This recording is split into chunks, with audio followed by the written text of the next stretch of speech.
Satoshi Nakamoto. It's got to be one of the biggest mysteries of our time, right? This person, or maybe group of people, drops Bitcoin on the world, this game-changing tech, and then just, boof, gone. But what if they didn't disappear without a trace? What if they left a final clue, a key to their whole mission, hiding in plain sight, right there in their own name? Think about it. Every name means something, right? They all have history. They all have a story behind them. So here's where it gets really interesting. We're going to dive into this wild theory that Satoshi Nakamoto isn't a name at all, that it's actually a carefully built code, a mission statement, hidden right out in the open. Okay, so before we can crack the code, we've got to start with the standard story, the one everybody's heard. And that story says, of course, Satoshi Nakamoto is a Japanese name. And look, on the surface it makes a ton of sense. You break it down and Satoshi can mean wise or clear thinking. Nakamoto means something like central origin or foundation. Put it together, a wise person at the foundation of this new system. It's neat, it's tidy, it almost fits a little too perfectly. But does it really hold up? Because when you start to dig in, you find these weird little cracks in the story. Details that they don't quite add up if the creator was actually a native Japanese speaker. The very first clue that something's off is the name order. In Japan, you always say the family name first, so it should be Nakamoto Satoshi. But every single time, the creator used the Western format.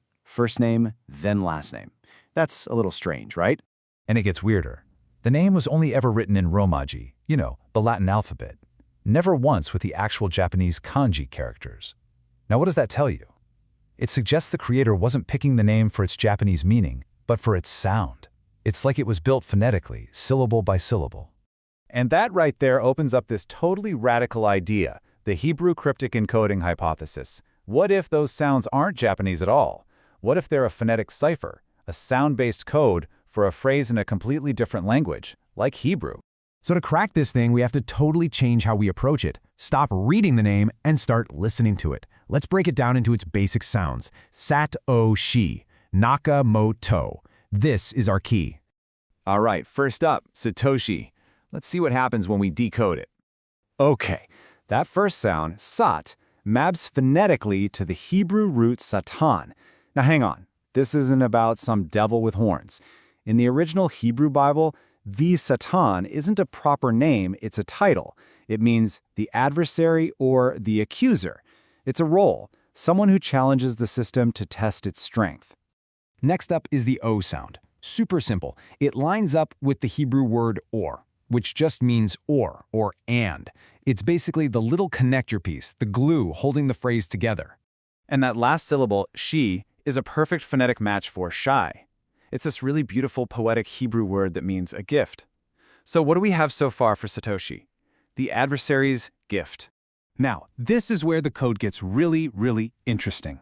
The second half of the name, Nakamoto, is where the action is. It gives us the verb and the target of this whole hidden mission. So that NAKA sound, it corresponds to a really potent Hebrew root, nakah, which means to strike, to smite. It's a powerful word, used for everything from a punch to, well, divine judgment. But the choice of this specific word might be the most telling part of the whole cipher. And it might all come down to this one number. Why? Because that root word, nakah, shows up exactly 500 times in the Hebrew Bible. Now, if you know anything about cryptography or even just statistics, a clean, round number like 500 is a massive tell. It's almost never a coincidence. It feels like a deliberate choice, like a cryptographic signature. And the last piece of the puzzle, mot. This one's the easiest. It's a direct, one-to-one match for the Hebrew word mot. It means death. So, let's put all those pieces back together. We take the phonemes, we map them to their Hebrew roots, and suddenly, that simple Japanese name completely transforms. It's not a name anymore. It's a full sentence, a mission statement. The adversary's gift strikes death. Wow. But strikes what death? What is it talking about? To figure that out, you just have to look at the timing. I mean, this didn't happen in a bubble. The name, the white paper, the launch of Bitcoin itself, it all went down at the precise moment the entire global financial system was on fire. And Satoshi even left a breadcrumb for us, right there in the very first block ever mined. So, when you see it in that context, the context of the 2008 crisis, it clicks. The death here wasn't a person. It was the legacy banking system, this zombified thing that was failing and being propped up by endless bailouts. And the adversary's gift, Bitcoin, was the strike aimed right at its heart. And if you're still not convinced, think about the name of the currency itself, Bitcoin. Say it out loud. It sounds almost exactly like the Hebrew word bitachon. And what does bitachon mean? Trust, security, certainty, the very thing that evaporated in 2008. Bitcoin, or bitachon, was designed to be the solution, a literal trust machine. So where does that leave us? Are we just looking at a whole string of unbelievable linguistic coincidences?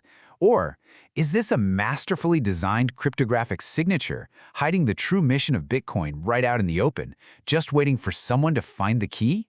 That's the puzzle Satoshi Nakamoto left behind for all of us.